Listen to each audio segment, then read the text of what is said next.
अच्युतं केशवं रामनारायणं कृष्णदामोदरं वासुदेवं हरिं श्रीधरं माधवं गोपिकावल्लभं जानकीनायकं रामचन्द्रं भजे।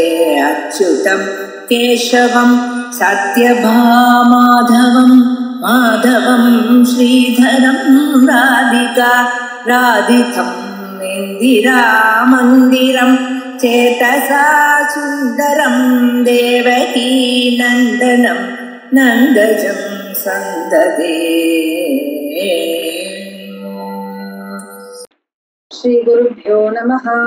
यदा यदा हि धर्मस्य ग्लानिर्भवति भारत अभ्युत्थानमधर्मस्य तदात्मानं सृजाम्यहम्. எப்பொழுதெல்லாம் தர்மம் அழிந்து அதர்மம் தலை தூக்குகிறதோ அப்பொழுதெல்லாம் தர்மத்தை காப்பதற்காக நான் அவதரிக்கிறேன் அப்படின்னு பகவான் ஸ்ரீகிருஷ்ணர் நமக்கு கீதையில சொல்றார். பகவான் ஸ்ரீகிருஷ்ணரோட லீலைகளை ஸ்ரீமத் பாகவதத்தோட தசமஸ்கந்தத்துல ரொம்ப அழகா வர்ணனை செய்யப்பட்டிருக்கு. அதுல நம்ம இப்ப ஜராசந்தனோட வதம் எப்படி பகவான் ஸ்ரீகிருஷ்ணர் பீமசேனரை வச்சு செய்யறார் அப்படிங்கிறத பார்த்தோம். அதை கேட்ட போது தர்மபுத்திரருக்கு ஆனந்த கண்ணீர் வருதான். இந்திரபிரஸ்தத்துல இருக்கார் தர்மபுத்திரர். அதை கேட்ட உடனே ஒரே ஆனந்த கண்ணீர் வந்து அவரால் ஒன்னும் பேச முடியாம நிக்கிறார் அப்படின்னு முடிச்சோம். இப்போ 74வது அத்தியாயம் ஆரம்பிக்கிறது. தர்மபுத்திரர் ரொம்ப பிரியத்தோட சொல்றாராம், ஏ தாமரை கண்ணா, நீங்கள் எப்படிப்பட்டவர் அப்படின்னா இந்த 3 லோகத்துக்குமே குருவானவர். ஆனால் எங்களை மாதிரி இருக்கிற அகங்காரமுள்ள தீனர்களோட இஷ்டத்தையும் நீங்கள் தான் பூர்த்தி செய்கிறீர். ஏன்னா நீங்கள் வந்து பரிபூர்ணமானவர். அதனால உங்களுக்கு உத்தரவு செய்வதோ பிறரோட உத்தரவை கேட்டுக்கொள்வதாலோ உங்களோட தேஜஸுக்கு விருத்தியாறதோ க்ஷீணமாவதோ இல்லை அப்படிங்கிறார்.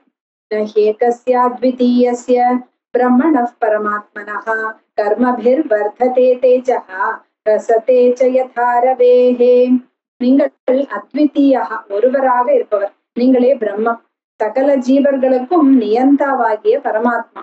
எப்படி சூரியனோட தேஜஸானது உதயத்தினால அதிகரிக்கிறதோ இல்ல அஸ்தமனத்தினால குறையிறது அப்படின்னு இல்லையோ அப்படிப்பட்டவர் நீங்கள். நாங்கள் தான் மூடர்கள். ஏன்னா நாங்கள் தான் இது என்னுடையது, நான் நீ உன்னுடையது அப்படிங்கிற பேத புத்தி எங்களுக்கு தான் இருக்கு. ஆனால் உன்னுடைய பக்தர்களாக இருப்பவர்களுக்கு அப்படி இருப்பதில்லை அப்படின்னு தர்மபுத்திரர் சொல்றார்.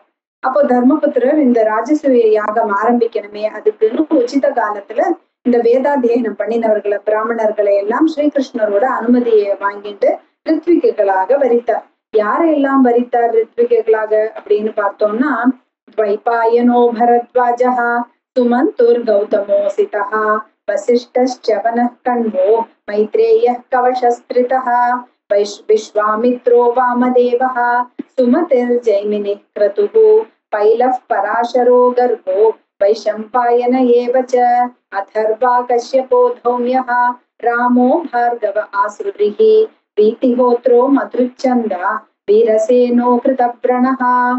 வியாசர், பரத்வாஜர், சுமந்து, கௌதமர், அசிதர், வசிஷ்டர், ச்யவனர், கண்வர், மைத்ரேயர், கபஷர், கிருதர், விஸ்வாமித்ரர், வாமதேவர், சுமதிஹி, ஜெய்மினி, பைலர், பராசரர், கர்கர், வைஷம்பாயனர், துர்வாசர், கஷ்யபர், சௌமியர், பரசுராமர், பார்கவர், இப்படி பெரிய பெரிய ரித்விகளா பெரியவர்கள் எல்லாம் ரித்விகளாக இப்படி வரிக்கப்பட்டார்கள்.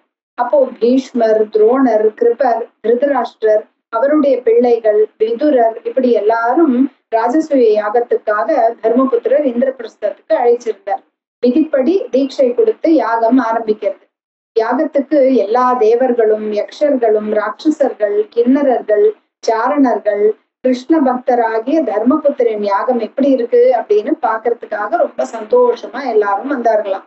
எப்படி வருணன் யாகம் செய்யும் போது எல்லா பாத்திரங்களுமே தங்கத்தால ஆனதாக இருந்ததோ அப்படியே இங்கேயும் இருந்ததாம். இந்த சோமலத்தைய பிழியிற நாள்ல தர்மபுத்திரர் வந்து ரித்விக் பெரியவர்களை எல்லாம் ரொம்ப பக்தியோட பூஜிக்கணுமே அப்படின்னு சபையில இருக்கிற அந்த பெரியவர்களை யார முதல்ல பூஜை பண்ணறது அப்படின்னு யோசிக்கும் போது சகதேவர் சொல்றார், அர்ஹதி ஹ்யச்சுத ஸ்ரைஷ்ட்யம் பகவான் சாத்வதாம் பதிஹி ஏஷவை தேவதா சர்வா தேசகால தனாதயஹ. இந்த சாத்வதர்களோட அதிபதியா இருக்கிற பகவான் ஸ்ரீகிருஷ்ணர் தான் முதல்ல பூஜை பண்ணவதுக்கு தகுதியானவர் அப்படின்னு சகதேவர் சொல்றார். ஏன் அப்படின்னா இவர் தான் சகல தேவதைகளோடையும் ஸ்வரூபியா இருக்கிறவர். இவருக்கு சமமானவர் அப்படின்னு வேற ஒருத்தரும் இல்லை. தஸ்மாத் கிருஷ்ணாய மகதே தீயதாம் பரமார்ஹணம் ஏவம் சேத் சர்வபூதானாம் ஆத்மனச்சார்ஹணம் பவேத். அதனால இப்படி ரொம்ப மகிமை உள்ளவரும் சகல பிராணிகளுக்கும் ஆத்மாவாகவும் வேத புத்தியுமே இல்லாத ஸ்ரீகிருஷ்ணருக்கு அக்ர பூஜை செய்தோம்னா சகல பிராணிகளையும் ஆத்மாவையும் பூஜித்ததாக ஆகும் அப்படின்னு சகதேவர் சொன்னதை கேட்டு சபையில இருந்த பெரியவர்கள் எல்லாம் சாது சாது ரொம்ப நல்லது ரொம்ப நல்லதுன்னு ஒத்துக்கிறாராம். அதை கேட்ட தர்மபுத்திரர் சரி சபையோர்களோட அபிப்பிராயம் நம்ம அபிப்பிராயம் போலவே இருக்கிறதேன்னு ரொம்ப சந்தோஷமா ஸ்ரீகிருஷ்ணருக்கு பூஜை பண்றார். தத்பாதாவநிஜ்யாபஹா சிரசா லோக பாவனீஹி சபார்ய சானுஜாமாத்யஹா சகுடும்போ வஹன்முதா வாசோபிः பீத கௌஷேயைஹி பூஷணைश्च மகாதனைः அர்ஹயித்வாஸ்ருபூர்ணாக்ஷः நாசகத் சமவேக்ஷிதும். அப்போ அவரோட பகவானோட கால்களை எல்லாம் பாதங்களை சரணங்களை அலம்பி அந்த நீர் எப்படிப்பட்டது அப்படின்னு பார்த்தோம்னா லோக பாவனீகி இந்த உலகத்தை எல்லாம் பரிசுத்தப்படுத்தது. அதை அந்த சபையில இருந்தவர்களும் அங்க அவருடைய தர்மபுத்திரரோட அமைச்சர்கள் தங்களோட குடும்பவர்கள் எல்லாரும் புரோட்சிச்சு கொள்றாங்க. அப்புறம் பகவானுக்கு நல்ல பட்டு வஸ்திரங்கள் பூஷணம் நிறைய ஆபரணங்கள் நிறைய தனங்கள் எல்லாம் கொடுக்குறார். இதெல்லாம் பண்ணிட்டு அவருக்கு ஒரே அஸ்ருபூர்ணாட்சக கண்கள்லாம் அவருக்கு கண்ணீர் வந்துடுறது ஆனந்தத்துல. நாசகத் சமவேக்ஷித்தும் அதை நன்றாக பார்க்க கூட முடியாத அளவு அவருக்கு ஆனந்த கண்ணீர் வந்துடுறதான் தர்மபுத்திரருக்கு. இதை பார்த்த சபையில இருந்தவர்களும் ஜெய ஜெயா ஜெய ஜெயான்னு கோஷம் போடுறாங்க. ஆனா இதுல பார்த்த அந்த சிசுபாலனுக்கு மட்டும் பகவானுடைய குணங்கள் எல்லாம் சபையில இப்படி சொல்லப்பட்ட உடனே ஒரே கோபம் வருது. அதனால அவன் தன்னோட ஆசனத்திலேருந்து எழுந்து பேச ஆரம்பிக்கிறான். ஈஷோதுரத்யய கால இதி சத்யவதி ஸ்ருதிஹி விருத்தானாமபி யத் புத்திஹி பாலவாக்கியைர்பிவிபித்யதே அப்படின்னு அவன் சொல்றான். ஏன்னா காலமானது எப்படிப்பட்டது அப்படின்னா எல்லாத்துக்கும் அதிபதி, அதை ஜெயிக்க யாராலையும் முடியாது அப்படிங்கிறது உண்மைதான். ஏன்னா இங்கெல்லாம் பெரியவர்கள் எல்லாம் நிறைய பேர் இருக்கிற இந்த சபையில அவர்களுடைய புத்தியானது இந்த சிறுவனான சகதேவனோட வார்த்தையால மாறிவிட்டது. பெரிய தபஸ்விகள், விரதங்களை எல்லாம் அனுஷ்டிப்பவர்கள், ஞானிகள், பாபமற்றவர்கள், லோகபாலர்கள், பிரம்மிஷ்டர்கள், மகர்ஷிகள் எல்லாம் இந்த சபையில இருக்கார்கள். இவர்களையெல்லாம் பூஜிக்காமல் இந்த தாழ்ந்த குலத்துல பிறந்த இந்த இடையனை எப்படி பூஜிக்கலாம் அப்படின்னு கேள்வி கேட்கிறான் சிசுபாலன். சதஸ்பதீன் அதிக்ரம்ய கோபால குலபாம்சனஹா யதா காகஃப் புரோடாசம் சபரியாம் கதமர்ஹதி. இப்படி இந்த கோபாலனை போய் நம்ம பூஜை பண்ணறது எப்படி எதுக்கு சமானம் அப்படின்னா இந்த புரோடாசம் இந்த ஹவிச போய் ஒரு காக்கைக்கு கொடுக்கறது மாதிரி இருக்கு அப்படிங்கிறான். இந்த சிசுபாலனுக்கு இறுதி காலம் வந்துடுத்துன்னு உணர்த்துற மாதிரி அவன் இன்னும் சேர்ந்து பகவானை நிந்திக்கிறான். வர்ணாசிரம குலாபேதா சர்வ தர்ம பகிஷ்கிருதா ஸ்வைரவர்த்தி குணைர்ஹீனஹா சபர்யாம் கதமர்ஹதி யயாதி நைஷாம் ஹி குலம் சப்தம் சத்பேர் பகிஷ்கிருதம் விருதாபானரதம் சஸ்வத் சபர்யாம் கதமர்ஹதி சபர்யாம் கதமர்ஹத்தின்னு கேட்கிறான். பூஜையானது எப்படி இவருக்கு செல்லுபடியாகும், எப்படி செய்யலாம்? ஏன்னா ஜாதியோ ஆசிரமமோ ஒரு குலமோ இல்லாதவன், எந்த ஒரு தர்மத்தையும் அனுஷ்டிக்காதவர், தன் இஷ்டப்படி நடப்பவர், அப்படிப்பட்டவருக்கு சபர்யாம் கதமர்ஹதி. அப்புறம் யயாத்தியானவர் இந்த குலத்தையே சாபம் கொடுத்திருக்கார், சாதுக்களால் தள்ளி வைக்கப்பட்டது. வீணாக இவர்கள் எல்லாம் இந்த மத்தியபானத்துல ஆசை உள்ளவர்கள், இவர்களுக்கு சபர்யாம் கதமர்ஹதி அப்படின்னு கேட்கிறான் சிசுபாலன். இப்படி ஏன்னா இவர்கள் எங்கே இருக்கிறார்கள்? புண்ணியமான தேசங்களை எல்லாம் விட்டு அமங்கலமான சமுத்திரத்தின் நடுவே திருடர்கள் மாதிரி ஜனங்களை கஷ்டப்படுத்துகிறார்கள் இப்படின்னு ரொம்ப கடுமையா பேசுறான் சிசுபாலன். ஏவமாதீன்ய பத்ராணி பபாஷே நஷ்டமங்கலஹா நோவாச்ச கிஞ்சித் பகவான் யதா சிம்ஹ சிவாருதம். இப்படி அவன் அபத்ராணி ரொம்ப கெட்ட அமங்கலமான வார்த்தைகளை அவன் பேசிக்கொண்டிருக்கும் போது நஷ்டமங்கலஹா அவனுக்கு மரணம் கிட்ட வந்துடுத்து, அவனோட மங்களங்கள் எல்லாம் அழியறதுன்னு தெரிஞ்ச மாதிரி இருந்தது சிசுபாலனுடைய வார்த்தைகள். ஆனா பகவானானவர் ஒன்றுமே நோவாச்ச கிஞ்சித் பகவான் ஒன்றும் பேசவில்லை. எப்படின்னா இந்த நரியோட கத்தலை கேட்டு சிம்மம் மௌனமா இருக்கிறது மாதிரி இருந்தாராம். பகவானோட நிந்தனையை கேட்டுட்டு அந்த சபையோர்களுக்கு எல்லாம் என்ன பண்ணார்கள், தங்களோட காதுகளை புத்தின்ட்டு சிசுபாலனை நிந்தனை செய்து அவர்கள் சபையை விட்டு வெளியே சென்று விடுறார்கள்.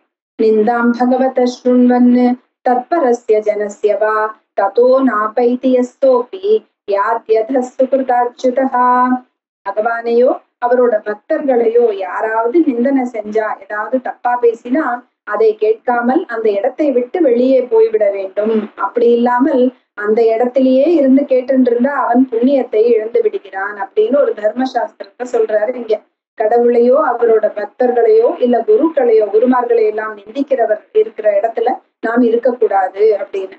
அப்போ பாண்டவர்கள், இந்த மத்ஸ்யர்கள், கேக்கையர்கள், சிருஞ்சையர்கள் எல்லாம் அந்த சபையில இருக்கா இல்லையா, அவள்லாம் தங்களுடைய ஆயுதங்களை எடுத்துட்டு சிசுபாலனை கொல்ல வேண்டும்னு வந்தார்களாம். சிசுபாலனும் பயப்படவே இல்லையா, இவ்வளவு பேர் எதிர வந்தா கூட பயப்படாம தன் கத்தியை எடுத்துட்டு ஸ்ரீகிருஷ்ணரோட பட்சத்துல இருக்கிற ஆட்களை எல்லாம் எதிர்க்கிறான். அப்போ தாவதுத்தாய பகவான் ஸ்வான் நிவாரிய ஸ்வயம் ருஷா சிரஹா சுராந்தச்சக்ரேன ஜஹாரா பததோரி போஹோ. அப்போ பகவான் ஸ்ரீகிருஷ்ணர் என்ன பண்றார், எழுந்து தம்மை சார்ந்தவர்களை எல்லாம் தடுக்கிறார். வேண்டாம் சும்மா இருங்கள்னு சொல்லிட்டு தன்னோட சக்கரத்தை எடுத்து பிரயோகித்து சிசுபாலனுடைய தலையை வெட்டுகிறார். அப்போ சிசுபாலனோட சார்ந்த அந்த ராஜாக்கள் எல்லாம் பயந்து போய் உயிர் பிழைச்சா போறோம்னு பயந்து ஓடிடுறாங்களாம். அப்போ சிசுபாலனோட உடம்புலேருந்து கிளம்பிய தேஜஸானது கிருஷ்ணனோட இடத்திலேயே போய் அவர்கிட்டயே போய் பிரவேசிக்கிறது. ஏன்னா இந்த சிசுபாலன் மூணு ஜென்மாவா பகவானோட இடத்துல விரோதம் வைத்து அவரையே எப்போது நான் நாட வேண்டும், எப்போது அவரை போய் அடைய வேண்டும்னு நினைச்சுட்டு இருந்ததுனால பகவானையே அடைந்தார் அப்படின்னு சொல்றது. தர்மபுத்திரர் என்ன பண்றார், எல்லா ரித்விக்குகளுக்கும் விசேஷமா தட்சணை எல்லாம் கொடுத்து யாகத்தை முடிக்கிறார். அப்புறம் பகவானும் அங்கேயே சில மாதங்கள் தங்கி இருந்து அப்புறமா தன்னோட பத்னிகள் மந்திரிகளோட போகலாம் அப்படின்னு திட்டமிடுறார். ராஜசூயாபிருத்தியேன ஸ்நாதோ ராஜா யுதிஷ்டிரஹா பிரம்மக்ஷத்ர சபா மத்தியே சுஷுபே சுரராடிவ. இந்த ராஜசூய யாகம் முடிஞ்ச உடனே அவபிருத்த ஸ்நானம் பண்ணறதுக்காக இந்த ராஜா யுதிஷ்டிரர் கிளம்புறாராம். அவர் எப்படி இருந்தாரா, எல்லா தேவர்கள் நடுவுல இந்திரனானவர் எப்படி பிரகாசிப்பாரோ அப்படி இந்த யுதிஷ்டிர ராஜா இருந்தாராம். அப்போ இந்த யாகத்திற்கு வந்திருந்த தேவர்கள் மனிதர்கள் எல்லாரையும் இந்த ராஜா பூஜை செஞ்சதுனால பகவான் ஸ்ரீகிருஷ்ணரை பற்றியும் யாகத்தை பற்றியும் ரொம்ப உயர்வா பேசிட்டு தங்களோட ஊர்களுக்கு அவர்களும் கிளம்பி போறார்கள். துரியோதனன் மட்டும் ரொம்ப பாப்பி அவன். அதனால குருகுலத்திற்கே அவன் ஒரு வியாதி மாதிரி இருந்ததுனால அவன் மட்டும் இந்த தர்மபுத்திரரோட ஐஸ்வர்யத்தை எல்லாம் பார்த்து ரொம்ப பொறாமைப்படுறான் அப்படின்னு சொல்லி முடிக்கிறார் சுகர்.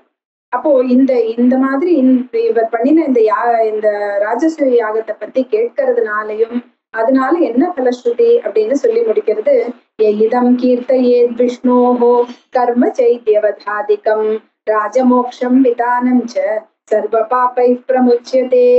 யார் ஒருவர் இந்த விஷ்ணுவோட கீர்த்தியை, அவர் என்னெல்லாம் காரியம் செஞ்சார், இந்த எல்லா ராஜாக்களையும் விடுவித்தார், அப்புறம் இந்த சிசுபாலனை வதம் செஞ்சார், இந்த யாகம் எல்லாம் நன்றாக நடந்தது, இதையெல்லாம் யார் படிக்கிறானோ அவர்கள் சர்வ பாபைஹி பிரமுச்சத்தை, அவர்கள் எல்லா பாபத்திலிருந்தும் அவர்கள் விடுபடுவார்கள் அப்படின்னு சொல்லி 74வது அத்தியாயம் முடியுது.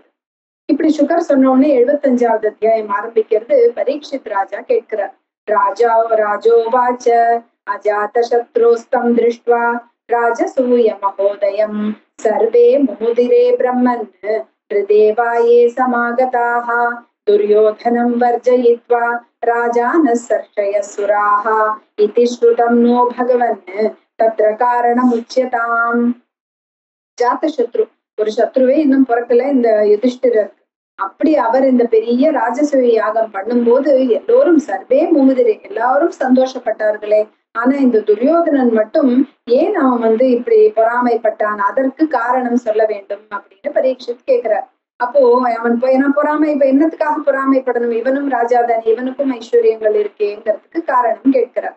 அப்ப சுகர் பதில் சொல்றார், உன்னுடைய பிதாமகர் அப்பாவுடைய அப்பாவான தர்மபுத்திரர் யாகம் செய்யும் போது அவருடைய அங்க இப்ப நம்ம வீட்டிலேயே ஒரு விசேஷம் இருந்தா எப்படி எல்லோரும் ஒரு காரியம் செய்வார்களோ அதுபோல் அங்கேயும் இந்த பந்துக்கள் எல்லாம் இந்த தர்மபுத்திரர் மேல உள்ள விசுவாசத்தாலும் பிரியத்தினாலையும் யாகத்துல வேலை செய்கிறார்களாம். தீமோ மகானசாத்யக்ஷா धनाध्यक्ष सुयोधनः सहदेवस्तु पूजायां नकुलो द्रव्य साधने गुरुशुश्रूषणे जिष्णुः कृष्णः पादावने जने परिवेशने द्रुपदजा कर्णौ दाने महामनाः युयुधानो विकर्णश्च हार्दिक्यो विदुरादयः बाह्लीकपुत्रा भूर्याद्या ये च सन्तर्दनादयः. பீமசேனனானவன் சமையற்கட்டுக்கு பார்த்து கொண்டார். அப்புறம் இந்த துரியோதனனானவன் இந்த பொக்கிஷத்தை எல்லாம் பாதுகாத்தான். சகதேவர் வந்தவர்களுக்கெல்லாம் மரியாதை செய்தான். இந்த வேண்டிய சாமான்களை எல்லாம் சேமிக்கிறது நகுலனுடைய வேலை. குரு சுஷ்ரூஷனை பெரியவர்கள் எல்லாம் வந்தவர்தான் அவரை கவனிச்சுக்கிறது அர்ஜுனனோட வேலை. எல்லோருடைய பாதங்களை அலம்புவது ஸ்ரீகிருஷ்ணருடைய வேலையாம். அப்புறம் திருஷ்டத்யும்னன் எல்லோருக்கும் பரிமாறுற வேலைகளை செய்து கொண்டார். கர்ணனானவர் தானத்திற்கு அதிகாரியாக இருந்தார். இப்படி ஒருத்தருக்கும் யுயுதானன், விகர்ணன், ஹார்திக்யன், விதுரர் எல்லோருக்கும் வேறு வேறு வேலைகள் அங்கே செய்து கொண்டு இருந்தார்கள்.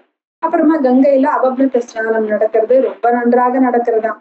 அந்த உற்சவத்துல பலவேறு வாத்தியங்கள் வாசிக்கப்பட்டிருது, நாட்டியக்காரர்கள் எல்லாம் நடனம் ஆடுறார்கள், பாடகர்கள் எல்லாம் பாடினார்கள். எல்லாரும் கொண்டாடுற மாதிரி அவபிருத்த ஸ்நானத்துல ராஜாக்கள், யாதவர்கள், ஸ்ருஞ்சயர்கள், காம்போஜர்கள், கௌரவர்கள், கேகய தேசத்து ராஜாக்கள், கோசல தேசத்து ராஜாக்கள் எல்லோரும் கலந்து கொள்றார். புருஷர்களும் ஸ்திரீகளும் சந்தனம், பூமாலை, அலங்காரம், வஸ்திரங்கள், நல்ல வஸ்திரங்கள் எல்லாம் போட்டு தங்களுக்குள்ளேயே தங்களை விதவிதமான ரசங்கள் எல்லாம் பூசிக்கொண்டு அபிஷேகம் செய்து கொண்டு விளையாடுறாராம். இந்த ஹோலி பண்டிகை கொண்டாடுற மாதிரி எல்லாரும் ரொம்ப சந்தோஷமா கொண்டாடுறாராம். ஆகாசத்துல நல்ல விமானங்கள்ல தேவஸ்திரீகள் எல்லாம் இந்த அவபிருத்த ஸ்நானம் எப்படி நடக்கிறதுன்னு பாக்குறதுக்காக வரார்களாம். இந்த ஜலக்கிரீடை எல்லாம் முடியறது. தர்மபுத்திரரும் தன் மனைவி திரௌபதியோட ஸ்நானம் செய்யறார். ததோ யுதிஷ்டிரோ ராஜா சுஹ்ருத் சம்பந்தி பாந்தவான் பிரேம்னா நிவாரயாமாச கிருஷ்ணம் ச தியாக காத்தர. ஸ்ரீகிருஷ்ணனை விட்டு பிரியணுமேங்கிற மனசே இல்லை தர்மபுத்திரருக்கு. அது மனசு இல்லாம அங்கேயே தங்கணுமே அப்படின்னு கேட்டுக்கிறார் பகவான் கிட்ட. அதனால பகவானும் சில மாதங்கள் அங்கே தங்குறார். ஏகதாந்த புரே தஸ்ய வீக்ஷ்ய துரியோதன ஸ்ரீயம் அதப்யத் ராஜசூயஸ்ய மஹித்வம் ச அச்சுதாத்மனஹாம். இந்த அச்சுதனோட, இந்த கிருஷ்ணரோட பக்தனான இந்த ராஜாவுடைய இந்த மகித்துவம், இவ்வளவு தனங்களை எல்லாம் பார்த்துட்டு இந்த துரியோதனனுக்கு ரொம்ப பொறாமை வருது அப்படின்னு சொல்ற. ஏன்னா அவனோட தர்மபுத்திரோட மாளிகை எப்படிப்பட்டதுன்னா மயனால செய்யப்பட்டது அந்த சபை. அதுல ராஜஸ்ரீ, அசுரஸ்ரீ, தேவஸ்ரீ இதெல்லாம் பிரகாசிக்கிறது. திரௌபதி தன் கணவர்களோட இருக்கா அங்க எல்லாம். இதெல்லாம் பார்த்த உடனே அவனுக்கு துரியோதனனுக்கு ரொம்ப தாபம் ஆயிடுறதான். அங்கே தன்னோட தம்பிகளாலும் ஸ்ரீகிருஷ்ணராலையும் சூழப்பட்டு இருந்து எல்லோராலும் துதிக்கப்படுறார் தர்மபுத்திரர். அப்படி சக்கரவர்த்தி எப்படி ஒரு தங்க சிம்ஹாசனத்துல அவர் உட்கார்ந்து இருக்கிறத பார்த்தா சாட்சாத் இந்திரன் மாதிரி தெரிஞ்சார் தர்மபுத்திரர். அப்போ அந்த சபைக்கு அவனுக்கும் அதனால கோபத்தோட வரான் துரியோதனன். ஸ்தலேப்யாப்யக்ருண்ணாத் வஸ்திராந்தம் ஜலம் மத்வா ஸ்தலே பதத் ஜலேவ ஸ்தலவத்ராந்த்யா மயமாயா விமோகிதா.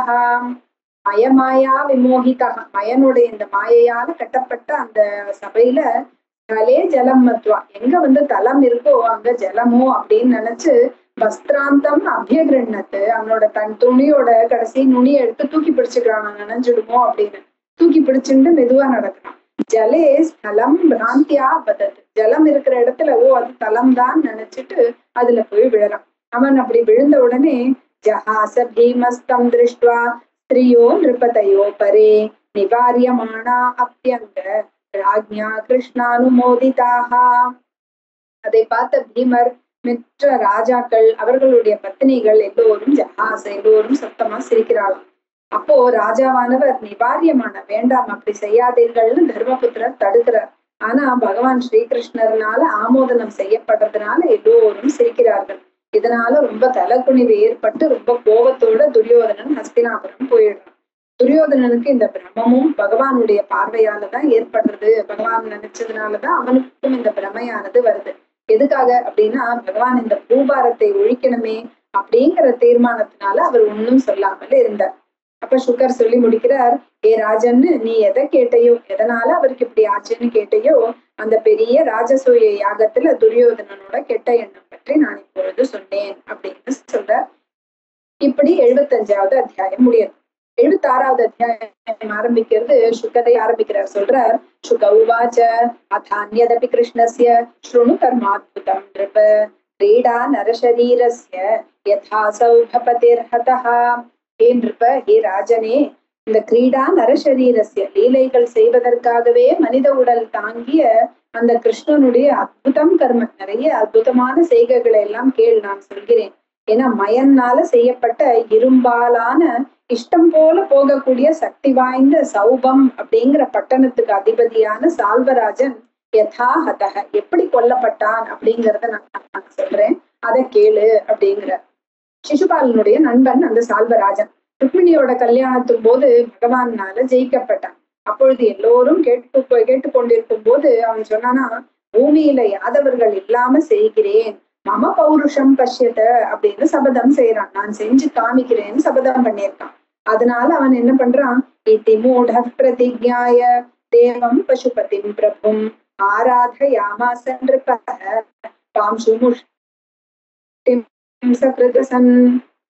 மூடனானவன் இப்படி ஒரு சபதம் செஞ்சதுனால பசுபதி எல்லா பசுக்களுக்கும் தேவனா இருக்கிற தபஸ் பண்றான். இந்த சால்வராஜன் என்ன பண்றான், ஒரு நாளைக்கு ஒரு தடவை ஒரு பிடி மண்ணை மட்டும் ஆகாரமா சாப்பிட்டு பூஜை பண்றான். இப்படி ஒரு வருஷ காலம் அவன் உபவாசம் இருக்கான். அப்ப உமாபதியான ஆசுதோஷி அவர் உடனே அவர் சீக்கிரமே அவர் சந்தோஷப்படுத்திட முடியும் பக்தி ஸ்ரத்தையினால. அப்படி ஆசுதோஷியா இருக்கிற அந்த பரமசிவன் தன்கிட்ட சரணடைஞ்சு இந்த சால்வராஜன் கிட்ட வேண்டிய வரத்தை கேள் அப்படின்னு சொல்றார். அவனும் என்ன பண்ணினா, எனக்கு ஒரு வாகனம் வேண்டும் அப்படின்னு கேட்டான். அந்த வாகனம் எப்படிப்பட்டதா இருக்கணும் அப்படின்னா, தேவர்கள், அசுரர்கள், மனிதர்கள், கந்தர்வர்கள், உரகர்கள், ராட்சசர்கள்னால பிளக்க முடியாததாகவும் விஷ்ணுகளுக்கெல்லாம் அதை பார்த்தாவே பயத்தை கொடுக்கறது மாதிரியும் வேணும் அப்படின்னு கேட்டுட்டான். அப்புறம் இஷ்டம் போல அது எங்க நான் நினைக்கிறேனோ அங்க போகிற மாதிரியும் இருக்கணும் அப்படின்னு. அப்ப பரமசிவனானவர் உத்தரவு பண்ணினார் இந்த மயனுக்கு, அந்த அசுர சிற்பியும் அப்படி இரும்பால ஆன சௌபம் அப்படிங்கிற ஒரு பட்டணத்தை உண்டு பண்ணி அந்த சால்வராஜனுக்கு கொடுக்குறார். சால்வராஜனும் உடனே அந்த வாகனத்தை எடுத்துட்டு துவாரகாப்பட்டினம் போறான். பெரிய படையோட அங்க போய் துவாரகையில உள்ள பழத்தோட்டங்கள், பூந்தோட்டங்கள், கோட்டை வாயில்கள், வீடுகள், மாளிகைகள், மதிர்ச்சுவர்கள் எல்லாத்தையும் நாசம் பண்றான். அவன் தன்னுடைய வாகனத்திலேயே உட்கார்ந்துட்டு இந்த கல்லு போடுறது, மரங்களை எல்லாம் ஏவி விடுறது, எடுத்து தூக்கி போடுறது, இடி, நாகங்கள், மழை, ஆலங்கட்டி மழை, சுழற்காற்று எல்லாத்தையும் ஏவறான். இப்படி எல்லா திசையும் துவாரகையில ஒரே தூசியா ஆயிடுறதாம். தன் பிரஜைகள் கஷ்டப்படுறத பார்த்துட்டு, ஏன்னா இப்ப இங்க கிருஷ்ணரோ பலராமரோ இங்க இல்லையே, அவள்லாம் ஹஸ்தினாபுரத்துல இருக்கான். அதனால இப்படி தன் பிரஜைகள் கஷ்டப்படுறாரேன்னு பார்த்துட்டு பிரத்யும்னனானவர் பயப்படாதீர்கள் நான் இருக்கிறேன் அப்படின்னு சொல்லிட்டு தன்னோட தேர்ல ஏறி யுத்தம் பண்ண கிளம்புறார். கூடவே அங்க இருக்கிற சாத்தியக்கி, சாருதேஷ்ணன், சாம்பன், அக்ரூரர், பானுவிந்தன் அப்படின்னு பெரிய பெரிய மிச்ச வில்லாளிகளும் கவசம் எல்லாம் போட்டுண்டு தேர்கள், யானைகள், குதிரைகள், காலாட்படைகள் எல்லாம் சூழ அவர்களும் கிளம்புகிறார்கள். ததः பிரவவ்ருதே யுத்தம் ஷால்வானாம் யதுபிஸ்தஹ யதா சுராணாம் விபுதைஹி துமுலம் ரோமஹர்ஷணம். அப்ப இந்த ஷால்வர்களுக்கும் இந்த யாதவர்களுக்கும் பெரிய துமுலமா அமளி துமலியா ஆகிறது, ஒரு பெரிய யுத்தம் நடக்குது. ருக்மிணியோட புத்திரனான பிரத்யும்னன் தன்கிட்ட இருக்கிற திவ்யமான அஸ்திரங்களை எல்லாம் பிரயோகிக்கிறான். அந்த சேனா நாயகர்கள், சைனிகர்கள், அவனோட சால்வராஜன்ல இருக்கிறவர்களை எல்லாம் நாசம் செய்யறான். அப்போ மயனால செய்யப்பட்ட அந்த மாயாமயமான சௌபங்கிற அந்த விமானம் மட்டும் எப்படி இருக்குன்னா, சில சமயம் தெரியறதான், பல சமயம் தெரிய மாட்டேங்கிறதான். இப்படிதான் இங்கதான் இருக்குன்னு புரிஞ்சுக்கவே முடியாம இருக்கான். அந்த விமானமானது கொஞ்ச நேரம் பூமியில இருக்கா மாதிரி இருக்கான், கொஞ்ச நேரம் ஆகாசத்துல இருக்கான், கொஞ்ச நேரம் மலை உச்சியில இருக்கான், சில சமயம் பார்த்தா ஜலத்து மேல இருக்கா மாதிரி இருக்கான், சில சமயம் அங்க இல்லாமையும் இருக்கான். எங்க எங்க அந்த விமானமும் அந்த சால்வனும் தெரிகிறார்களோ அங்கே அந்த யாதவ வீரர்கள் எல்லாம் பானங்களை அங்கே விட்டு ஒரே சண்டை போட்டுக்கொண்டே இருக்கிறார்கள். ஷால்வாமாத்யோத்யுமான் நாம பிரத்யும்னம் பிராக் பிரபீடிதா ஆசாத்திய கதயா மௌர்யா வியாஹிருத்ய வியனதத்பலி. முன்னாடி பிரத்யும்னால உபத்திரவப்படுத்தப்பட்ட பலஸ்தாலியான துமான் அப்படிங்கிற ஷால்வனோட மந்திரி பிரத்யும்னைஹி மௌர்யா கதையா வியாஹிருத்ய வியனதத், இரும்பினால தங்கிட்ட பிரத்யும்னனை அடிக்கிறான், அடிச்சுட்டு கர்ஜிக்கிறானா. அப்போ அப்படி அவனுடைய மார்பு பிளக்கிறது பிரத்யும்னனுக்கு. அப்போ அப்படியே மயக்கம் அடிச்சு விழறான். இப்ப யுத்த தர்மங்கள் எல்லாம் தெரிஞ்ச தாருகனுடைய புத்திரன் தான் பிரத்யும்னனுக்கு சாரதி. அந்த சாரதி என்ன பண்றாரு, இந்த யுத்த களத்துல இருந்து அந்த தேரை ஓட்டிட்டு வேற ஒரு இடத்துக்கு அழைச்சிட்டு போயிடுறாரு. கொஞ்ச நேரத்துல பிரஜையை வந்துடுறது பிரத்யும்னனுக்கு. தன் சாரதியை கோவிச்சுக்கிறான். இப்படி என்னை யுத்த களத்துல இருந்து வெளியிலே கொண்டு வந்தா எனக்கு அப்பகீர்த்தி இல்ல வரும், நான் யுத்தத்துல இருந்து ஓடி போனேன் அப்படின்னு சொல்லுவார்களே, என்னுடைய பிதாக்களான பலராமர்கிட்டயோ கிருஷ்ணர்கிட்டயோ இந்த விஷயம் பத்தி நான் எப்படி சொல்லுவேன், என்னுடைய சகோதரர்களோட மனைவிகள்லாம் என்ன கேலி செய்வார்களே அப்படின்னு கேட்கிறான், கோவிச்சுக்கிறான் பிரத்யும்னன். அப்போ சாரதி சொல்றார், சாரதி உவாச்ச தர்ம விஜானதாயுஷ்மன் கிருதமே தன்மயா விபோ சூத கிருஷ்ணகதம் ரக்ஷேத் ரதினம் சாரதிம் ரதீம். சூதனா இந்த வண்டி ஓட்டுறவன், ரத ஓட்டுறவனா இருக்கிற நான், சாரதியா இருக்கிறவன், என்னோட தர்மத்தை படிதான் நடத்தேன். நீங்கள் எப்படிப்பட்டவர்? ஆயுஷ்மான் விபோ, நீங்க தீர்க்க ஆயுள் இருக்கிறவர்கள். அதனால சாரதி எந்த ஒரு ஆபத்து அடைந்த இந்த போர் வீரனை அந்த தேர்ல இருக்கிறவன் தான் ஆபத்துல இல்லாத காப்பாற்ற வேண்டியது என்னுடைய கடமம். தர்மம் விஜானதா மயா ஏதத் கிருதம், தர்மம் எப்படி உண்டோ அப்படி நான் செய்தேன் அப்படின்னு சொன்னதோட சேர்ந்து இந்த 76வது அத்தியாயம் முடியாது. 77வது அத்தியாயம் ஆரம்பிக்கிறது, பிரத்யும்னன் தன்னோட கவசங்களை எல்லாம் போட்டுண்டு கையில வில்லையும் எடுத்துட்டு தியுமான் எங்க இருக்கானோ அங்க என்ன அழைச்சிட்டு போ அப்படின்னு சொல்றார். அப்புறம் வந்துட்டு 8 பானங்கள் அடிக்கிறார் பிரத்யும்னன்.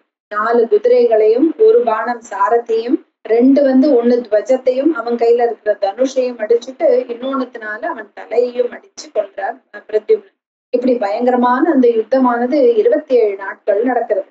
பகவான் ஸ்ரீகிருஷ்ணரோ இந்திரபிரஸ்தத்துல இருக்கார். அவருக்கு இங்க இருக்கிற அந்த துர்நிமித்தங்களை எல்லாம் பார்த்து எல்லார்கிட்டையும் சொல்லிட்டு உடனே துவாரகாப்பட்டினம் கிளம்புறார். நானும் பலராமனும் இங்கே இருக்கும்போது சிசுபாலனுடைய நண்பர்கள்னு இருக்கிற சில ராஜாக்கள் துவாரகையை அழிக்க நினைப்பார்களே, அதனால நம்ம போகலாம்னு கிளம்பிறார்கள். வந்து பார்த்தா துவாரகையில இந்த சால்வ ராஜாவால செய்யப்பட்ட அழிவை எல்லாம் பார்க்கிறார். சோ தன்னோட பிரஜைகளை எல்லாம் காப்பாற்றுறதுக்காக பகவான் ஸ்ரீகிருஷ்ணர் தாருகனான தன்னுடைய சாரதி கிட்ட சொல்ற, ரதம் பிராபயமே சுவை சம்பிரமஸ்தேன கர்த்தவ்யா மாயாவி சௌபராடயம். சம்பிரமஸ்தேன கர்த்தவ்யா, நீ பயப்பட வேண்டாம். ஏன்னா அவன் எப்படிப்பட்டவன், அந்த சௌபராடயம் அந்த விமானத்திற்கு அதிபதியா இருக்கிறவன் பெரிய மாயாவி மாதிரி அவன் தன்னுடைய பட்டணத்தை அமைத்து கொண்டிருக்கிறான். அதனால அவன் கிட்டக்க என்ன கூட்டிட்டு போ அப்படிங்கிற. இந்த ஷால்வனுடைய நிறைய படைத்தலைவர்கள் எல்லாம் இறந்து போயாச்சு. அவன் ஸ்ரீகிருஷ்ணனை பார்த்ததும் ரொம்ப பயங்கரமா சத்தமோட தன்னோட சக்தாயுதம்னு தன்கிட்ட இருக்கிறத பகவானோட சாரதி மேல எரியறான். பெரிய கொல்லிக்கட்டை எப்படி ஆகாசத்திலே வருமோ அந்த மாதிரி எல்லா திக்குகளையும் பிரகாசிக்கிற மாதிரி அந்த சக்தாயுதம் வருது. அது ஸ்ரீகிருஷ்ணர் தன்னோட பானங்கள்னால 100 துண்டிச்சு போடுற. ஷால்வஷௌரேஸ்து தூசக்ய சவ்யம் சஷார்ங்க ஷார்ங்க தன்வனஹா விபேத ஞபதத்ஹஸ்தாத் ஷார்ங்கமாசி ததத்புதம். இந்த ஷால்வன் என்ன பண்றான், பகவான் ஸ்ரீகிருஷ்ணனோட ஷார்ங்கம் அப்படிங்கிற வில் வச்சுட்டு இருக்க அந்த இடது கை, அவரோட இடது கையில அதை வச்சுட்டு இருக்காரு. அதை விபேத, அதை அடிக்கிறான். அப்போ அவர் கையிலேருந்து அந்த ஷார்ங்கம்ங்கிற வில்லு கீழே விழருது. ஆஹா, என்ன அற்புதம், எப்படி ஆச்சரியமா இப்படி நடந்ததுன்னு எல்லோரும் பார்க்கிறார்கள். ஹாஹாகாரோ மகானாசீத் பூதானாம் தத்ர பஷ்யதாம் நினத்ய சௌபராடுச்சைஹி இதமாக ஜனார்தனம். ஆஹான்னு எல்லாரும் கத்துறா. ஸ்ரீகிருஷ்ணர் கையில இருந்து இந்த அந்த இது விழுந்துருத்தே, வில்லு விழுந்துருத்தே அப்படின்னு. அப்ப இவன் சௌபராடு அவன் என்ன பண்றான், உச்சைஹி ரொம்ப கம்பீரமா கர்ஜித்து அவன் சொல்றான், யத்வயா மூடனஸ்தக்யுஹு பிராதர் பார்யோ அதேக்ஷதாம் பிரமத்தஸ்ஸ சபாமத்யே வயா வியாபாதிதஸ்தகா. என்னுடைய நண்பனை நீ என்ன பண்ணின, ஏமாத்தி உன்னோட சபையில நீ கொன்றாய். அப்புறம் நீ என்ன பண்ண, அந்த ருக்மிணியானவள் அவனுக்கு மனைவியா இருக்க வேண்டியது, அவளையும் அழைத்து கொண்டு போய்விட்டாய். தப்த்வாத்ய நிஷிதைர் பாணேஹி அபராஜித மானினம் நயாமிய புனராவிருத்திம் எதி திஷ்டேன் மம அக்ரதா. என் எதிர நீ நின்றேன்னா உன்னை என்ன பண்ண போறேன், நயாமி அப்புனராவிருத்திம், திரும்பி வர முடியாத யமனுடைய பட்டணத்துக்கு உன்னை இப்பவே என்னுடைய கூர்மையான பானங்கள்னால அனுப்புறேன் பாரு அப்படிங்கிற. அப்ப பகவான் சொல்றார், நீ வீணா வளராதே, உன் பக்கத்துல வந்துள்ள யமனை நீ பார்க்கலை, அதை விட்டு நீ பேசிக்கிறாய். சூரனா இருக்கிறவன் பராக்கிரமத்தை காண்பிப்பானே தவிர அதை பற்றி பேசி தற்பெருமை அடித்துக் கொள்ள மாட்டார்கள் அப்படின்னு பகவான் சொல்றார். இத்யுக்த்வா பகவான் சால்வம் கதையா பீம வேகயா ததாட ஜத்ரௌ சன்ரப்தா சகம்பே வமன்னஸ்ரக்கு. எப்படி சொல்லிட்டு பகவான் என்ன பண்றார், கதை எடுத்துக்கிறார். எடுத்துட்டு பீம வேகையா பயங்கரமான வேகத்தோட அவன் தோள்பட்டையில அடிக்கிறார். அவன் அப்படியே நடுங்கி ரத்தம் கக்கி விழறான். அப்படி அப்புறம் என்ன ஆகுது, ஷால்வனை திடீர்னு காணும், அவன் மறைஞ்சு போறான். அப்பொழுது ஒருவன் ஓடி வந்து சொல்றான், அந்த யுத்த பூமியில கிருஷ்ணர் கிட்ட அழுதுண்டே சொல்றானா, நான் உங்களுடைய அம்மா தேவகி அனுப்பி வச்சிருக்கா, உங்க பிதாவை இந்த ஷால்வராஜன் பிடித்து கொண்டு போயிட்டார். எப்படி பிடிச்சுட்டு போனா அப்படின்னா, ஒரு கசாப்பு கடைக்காரன் ஆடை எப்படி இழுத்துண்டு போவாரோ அப்படி வசுதேவரை அவன் இழுத்து கொண்டு போய்விட்டான் அப்படிங்கிற இந்த அப்பிரியமான வார்த்தையை கேட்டு மனுஷ சுபாவத்தை அடைந்த ஸ்ரீகிருஷ்ணர் ஐயோ தன் அப்பாவிடத்துல அவருக்கு ஸ்நேகம் அதிகம் அப்படிங்கிறதுனால அவர் துக்கம் அடைகிறார். சாமானிய மனிதன் போல நினைக்கிறாரு. கதம் ராமம சம்பிராந்தம் ஜித்வா ஜேயம் சுராசுரைஹி ஷால்வேன் அல்பீயசானிதா பிதா மே பலவான் விதிஹி. சுராசுரைஹி அஜேயம், சுரர்களாலேயோ அசுரர்களாலேயோ ஜெயிக்க முடியாத என்னுடைய அசம்பிராந்தம், அது என்னுடைய அண்ணாவா இருக்கிற பலராமன் இருக்கும் பொழுது அவன் எப்படிப்பட்டவன், அசம்பிராந்தம், ரொம்ப ஜாக்கிரதையா இருப்பவரும் ஆச்சே. ராமம் ஜித்வா, அப்படிப்பட்ட பலராமரை ஜெயித்து அல்பியசா ஷால்வேன, ரொம்ப அல்பமா இருக்கிற இந்த ஷால்வனால மம பிதா கதம் நீத்தக, என் அப்பாவானவர் எப்படி கொண்டு போகப்பட்டார். விதிஹி பலவான், இந்த தெய்வம் பலவான் தான் போல இருக்கே, விதியானது பலவானோ அப்படின்னு நினைச்சுக்கிறான். இப்படி இப்படி பகவான் சொல்லி கொண்டிருக்கும் பொழுதே ஷால்வராஜன் என்ன பண்றான்னா, வசுதேவர் மாதிரியே ஒரு ரூபத்தை கொண்டு வந்து கிருஷ்ணன் கிட்ட சொல்றான், எந்த அப்பாவை காப்பாத்துறதுக்காக நீ இந்த லோகத்துல இருக்கியோ, நீ பார்க்கும் போதே அவரை கொல்றேன் பார் அப்படின்னு தன்கிட்ட இருக்கிற ஒரு கத்தி எடுத்து வசுதேவர் மாதிரி அந்த ரூபத்தை வச்சுட்டு இருக்கிற அந்த மாயையான ரூபத்துக்கு தலையை வெட்டி விடுறான். அப்பொழுது தலையை வெட்டி தன்னோட விமானத்துல அவன் பறந்தும் போயிடுறான். அப்போ தன்னை சேர்ந்தவர்கள் இடத்துலாம் என்ன ஆகுதுன்னா, நமக்கு சேர்ந்தவர்கள் இடத்துல ஏதாவது நமக்கு இதுன்னா துக்கம் வந்துடுறது. ஆனாலும் திவ்ய ஞானம் இருக்கிற பகவானுக்கு, மகா தேஜஸ் இருக்கிற பகவான் ஸ்ரீகிருஷ்ணருக்கும் இதெல்லாம் ஷால்வனுடைய மாயை அப்படின்னு புரிஞ்சுக்கிறார். இப்படி சில பேர் சொல்றார்கள் அப்படின்னு சுகர் சொல்றார், அதாவது அவரும் மோகிச்சார் அப்படின்னு சொல்றார். ஆனா பகவான் சுகர் சொல்றார் அப்படி கிடையாது. சோகமோஹௌ ஸ்நேஹோவா பயம் வா ஏக்ய சம்பவாக வச்சா கண்டித விஜான ஞானேஸ்வரியஸ்வ கண்டிதா அக்ய சம்பவாக. அவிவேகிகளுக்கு உண்டாகக்கூடிய சோகம், துக்கமானதோ மோகமானதோ ஸ்நேகம் பயம், அதெல்லாம் அவிவேகிகளுக்கு தான் உண்டாகும். அது எப்படி இவர்களுக்கு உண்டாகும், கிருஷ்ணருக்கு எப்படி உண்டாகும்? ஏன்னா அவர் எப்படிப்பட்டவர், அகண்டித விஜான ஞானேஸ்வரியா ஆத்து, என்றைக்குமே அழியாத ஆத்ம விஷயமான விஞ்ஞானம், வெளி விஷயமான ஞானம், ஈஸ்வரத்தன்மை எல்லாம் இருக்கிற பூர்ணஸ்வரூபியா இருக்கிற பகவான் எங்கே, இந்த எல்லா சோக மோகம் பயம் இருக்கிற இந்த மற்ற ஜீவராசிகள் எங்கே, அந்த புருஷோத்தமனுக்கு மோகன் உண்டாகும் அப்படிங்கிறதும் எவ்வளவு விளையாட்டு விஷயம் அப்படிங்கிற பகவான் ஸ்ரீகிருஷ்ணர் என்ன பண்றாரு, அந்த ஷால்வன ராஜனை தன்னோட பானங்கள்னால அடிச்சு அவனோட விமானத்தையும் கதையால உடைக்கிறார். 1000 துண்டுகளா உடைந்த அந்த விமானம் சமுத்திரத்தோட கடல்ல போய் விழறது. பகவான் தன்னோட சக்கராயுதத்தால அந்த ஷால்வனுடைய தலையை அறுத்து எறியறார். இப்படி அந்த ஷால்வராஜன் மரணம் அடைகிறான். தஸ்மின் நிபதிதே பாபே சௌபே ஜகதயா ஹதே நேதுர் துந்துபயோ ராஜன் திவி தேவகணேரிதாக சகீ நாம பசிதிம் குர்வன் தந்தவக்த்ரோ ருஷாப்யகாத். அப்படி இந்த சௌபன் அந்த விமானமும் விமானமும் இந்த கதையினால பிளக்கப்பட்ட அந்த ஷால்வராஜனும் போய் அவர்கள் விழுந்தார்கள். அவர்கள் இறந்த உடனே சகி தன்னுடைய நண்பனாக்கு இப்படி ஆச்சேன்னு சொல்லிட்டு உபகாரம் செய்யணும்னு அந்த தந்தவக்திரனானவன் ருஷாபியகாத்து ரொம்ப கோபத்தோட ஸ்ரீ பகவான் கிருஷ்ண பகவானை எதிர்க்கிறதுக்காக வரான். அந்த தந்தவக்திரன் என்ன ஆனான் அப்படிங்கறத அடுத்த லீலையில பார்க்கலாம்.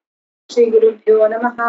ஹரே ராம ராம ராம ஹரே ஹரே, ஹரே கிருஷ்ண கிருஷ்ண கிருஷ்ண ஹரே ஹரே.